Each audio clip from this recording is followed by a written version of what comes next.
အား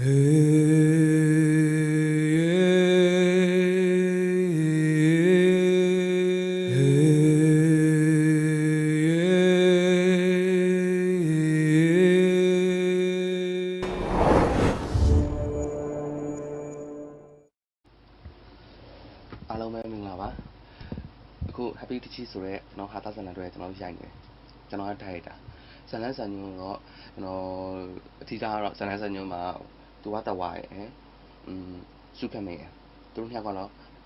ဇန်လန်ဆန်ညွန်းအထီးကဒါပေမဲ့ကျွန်တော် SCPT အဖွဲ့သားတွေကဝိုင်းပြီးတော့သူတို့ဇန်လန်နဲ့ဆန်ညွန်းကျွန်တော်အားလုံးချက်ပြီးထပ်ဆင်လာတယ်ဘာတွေကဘယ်လိုကောင်းမလဲဘယ်လိုလုပ်ရင်ကျွန်တော်ဘယ်လိုကောင်းလာမလဲဆိုတာပေါ့နော်happy တချီဆိုတော့ပြပုံကတော့အခု Facebook မှာလည်းသိတဲ့အတိုင်းပဲရိုင်းခစ်စားနေတချီဆိုတာနောက်တော့ happy လေးနဲ့ပေါင်းလိုက်တော့နည်းနည်း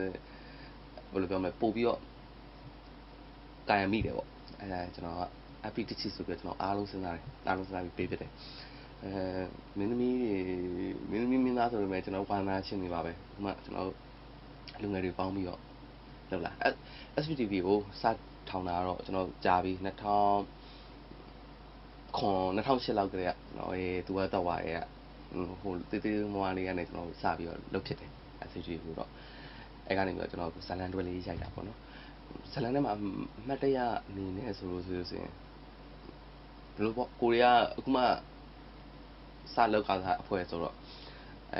ပထမရက်ကကျွန်တော်ပထမတနင်္ဂနွေပေါ့ကျွန်တော်တနင်္ဂနွေပဲရိုက်တာများတယ်တနင်္ဂနွေရက်ကဒီဘီယာဆိုင်မှာကျွန်တော်သွားရိုက်တယ်အဲ့တော့ဘီယာဆိုင်မှာကျွန်တော်ရိုက်နေတာအကောင်ကျွန်တော်ကလည်းတစင်းကိုလည်းကြားတယ်ကြာတော့ညနေ3 နာရီလောက်ဖြစ်သွားတယ်3 နာရီလောက်ဖြစ်သွားတာဆိုင်ရှင်ဟောရမရတော့ဟိုဖတ်တွေပြစ်လိုက်ပါပြစ်လိုက်နေအဲ့လိုဖြစ်တော့အဲ့ဆိုတော့ကျွန်တော်ရိုက်ခွန်းဘလို့မှလုပ်လို့မရတော့ rice တွေအရန်ထားလာတယ်အတန်တွေကအဲ့နဲ့အဆင်မပြေတော့အခုကျွန်တော်နောက်ရက်ပြန်ချိန်ပြီးဆိုင်တစ်ဆိုင်ကိုပြန်ရှာကျွန်တော်ဆိုင်ကိုလည်းကျွန်တော်နိုင်ပိုင်းနေတယ်ငါဘောကျွန်တော် budget နေနေရတယ်အဆင်မပြေဘူးအဲ့တော့အဆင်ပြေတဲ့ဆိုင်လေးကိုကျွန်တော်ရိုက်ဖြစ်လိုက်တယ်အဲ့တော့အမှတ်တရပဲမောင်နှမတွေအားလုံးပြောရွှင်ပဲမုံညာချမ်းနင်းနောက်ကျတော့ဤသေးဖြူတို့ထက်တို့စုကမင်းတို့ကြော်ညူသေးတို့အစုံပဲအိုးနဲ့စားလိုက်ကြတောက်လိုက်ကြရိုက်လိုက်ကြဆောင်းပြောပါကြည့်ပဲဒီကားကိုကျွန်တော်တို့အတက်နိုင်ဆုံးစီစီလုံးနဲ့ကျွန်တော်ဟာတာအကောင်းဆုံးလေးဖြစ်အောင်ကျွန်တော်တို့ရိုက်ပြထားပါတယ်ငွေကြေးပိုင်းကိုအဲ့လိုမျိုးကြည့်ပိုင်းကျွန်တော် SVTV online channel မှာကျွန်တော်တင်ပါပါ happy တချီ